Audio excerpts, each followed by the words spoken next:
दोस्तों नमस्कार। आज आपके पास एक और कहानी के साथ मैं मौजूद हूँ जिसका शीर्षक है बैल का दूध, जो बीरबल की कहानी है।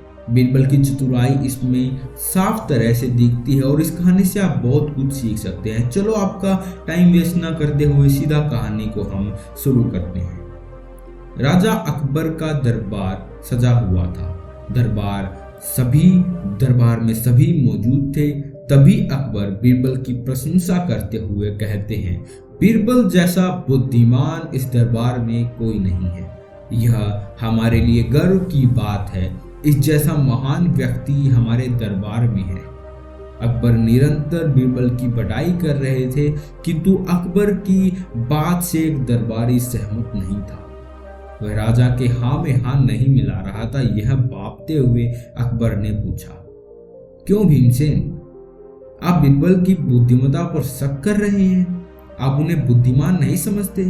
भीमसेन, महाराज, इसमें कोई संदेह नहीं है कि बीरबल बुद्धिमान है, किंतु इस दरबार में सबसे बुद्धिमान है यह मैं नहीं मानता। अकबर, तो तुम बीरबल की परीक्षा लेना चाहते हो? भीमसेन, जी महाराज, अगर बीरबल मेरे प्रश्न का हल ढूंढे तो मैं उन्हें बुद्धिमान समझूंगा। अकबर, पूछो, क्या प्रश्न पूछना है? भीमसेन, बस महाराज यही चाहता हूं कि बीरबल बैल का दूध लेकर आए। अकबर, भीमसेन जी, यह कैसी बात कर रहे हैं? बैल का दूध होता है क्या? आपका यह सवाल ही गलत है। भीमसेन, किंतु महाराज, जब तक बीरबल बैल का दूध लेकर नहीं आते तब तक मैं उन्हें बुद्धिमान नहीं मान सकता।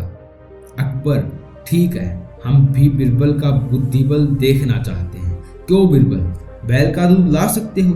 बीरबल, जी महाराज। अकबर, ठीक है, तुम्हें जितना समय चाहिए उतना समय ले लो। बीरबल, महाराज, मुझे बैल का दूध लेने के लिए केवल 1 दिन का समय लगेगा। अकबर, क्या 1 दिन?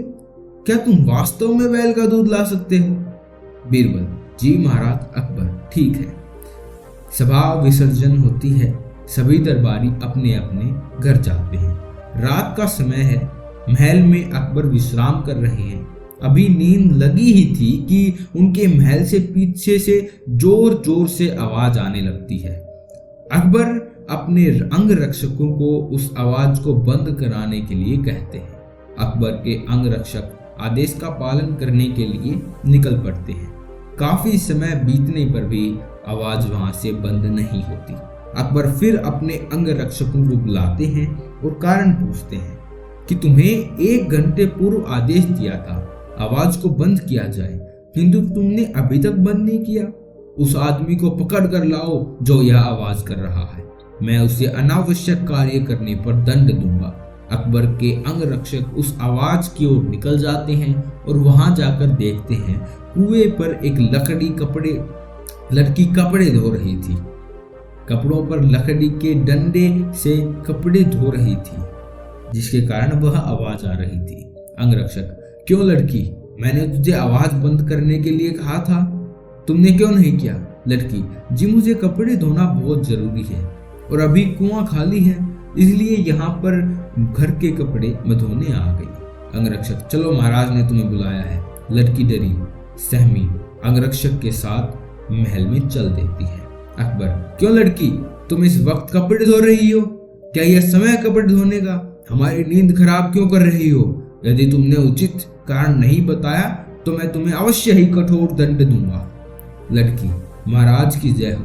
महाराज, मेरी मम्मी मायके गई है और पिताजी को लड़का हुआ है, इसलिए यह सारा काम मुझे करना पड़ता है। इस समय थोड़ा सा गृहस्थी में से समय मिलता है, इसलिए मैं कपड़े धोने आ गई थी, क्षमा करें। अकबर, क्या? पुनः बोलो, तुमने क्या बोला? लड़की, जी महाराज, आपने जो सुना वह सही सुना। मेरी मम्मी मायके गई हुई है और मेरे पिताजी को लड़का हुआ है, इसलिए मैं गृहस्थी से अभी समय निकालकर कपड़े धोने आई हूँ। अकबर, यह कैसे संभव हो सकता है? तुम्हारे पिताजी को लड़का कैसे हो सकता है? लड़की, क्यों नहीं महाराज, आपके राज्य में कुछ भी असंभव नहीं है। अकबर, क्या मतलब? लड़की, जी महाराज, आपके राज्य में कुछ असंभव नहीं है, सब कुछ संभव है। जब आपके राज्य में बैल का दूध हो सकता है तो मेरे पिताजी को लड़का क्यों नहीं हो सकता। अकबर पूरी घटना को समझ चुके थे। वह जान गए थे कि यह बीरबल की कोई लीला है। वह मन ही मन खुश हो गए। उन्हें उनके दरबार में पूछे गए सवाल का जवाब मिल गया था। अकबर ने अंगरक्षकों को आदेश दिया कि इस लड़की को सही सलामत उसके घर पहुंचा दिया जाए और इसे भंडार घर से उपहार में खिलौने और ढेर सारी मिठाइयां दी जाए। लड़की वहां से सही सलामत घर पहुंच जाती है। अगले दिन राजा अकबर का दरबार पुनः सजता है। अकबर भीमसेन को वह कहते हैं, भीमसेन तुम्हारे प्रश्न का जवाब मिल गया है। यह कहते हुए उन्होंने पूरी घटना को दरबारियों के सामने प्रस्तुत कर दिया। इस घटना से सभी बीरबल के बुद्धि बल पर प्रसन्न हुए। अब किसी को कोई संदेह नहीं था कि बीरबल बुद्धिमान है या नहीं। उस दिन से बीरबल का मान दरबार में और बढ़ गया। यह कहानी आपको कैसे लगी और इससे आपको क्या सीखने को मिला, कमेंट सेक्शन में जरूर बताइएगा। ऐसी कहानियों के लिए हमारे चैनल को सब्सक्राइब कर दीजिएगा। बहुत बहुत धन्यवाद। मिलते हैं किसी और कहानी के साथ।